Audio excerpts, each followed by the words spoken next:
উত্তর ভাদ্রপদ মানে নরগণের নক্ষত্র, এদের গণ নরগণ। উত্তর ভাদ্রপদর কিন্তু সিচুয়েশন ফাইন্যান্স নিয়ে বেশ জটিল, এবং এমন কিছু জটিলতা আছে যেটা আপনি অনেকে এক্সপ্রেস করতে পারছেন না। কিছুটা ফাইন্যান্সিয়াল জটিলতা, কিছুটা ফাইন্যান্সিয়াল লাইবিলিটিস। এখন দেখুন, লাইবিলিটিস আছে যখন, লাইবিলিটিস নিয়ে তো আপাতত পর্যায়ে আপনাকে চলতে হচ্ছে। তবে কিছু কিছু ক্ষেত্রে লাইবিলিটিসকে মিনিমাইজ করার চেষ্টা আমাদের করা উচিত।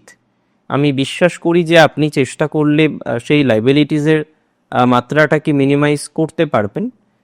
উত্তর ভাদ্রপদর ক্ষেত্রে বেঞ্চে অনেকে আছেন, এটা খুব প্যাথেটিক যে চাকরি করে বেঞ্চে থাকতে হয়, সেক্ষেত্রে কিন্তু অসুবিধার জায়গা আছে।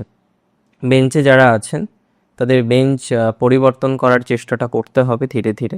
আমার মনে হয় যে তারা প্রজেক্ট পেয়ে যাবেন। সো এখানে তো আর নিজের কিছু চেষ্টা নেই, ভালো প্রজেক্ট আসলে পেয়ে যাবেন। তো এখনই হয়তো জব চেঞ্জ নাও করতে হতে পারে। উত্তর ভাদ্রপদ খুব এমার্জেন্সি সিচুয়েশন ছাড়া জব চেঞ্জের পরামর্শটাও আমি দিচ্ছি না।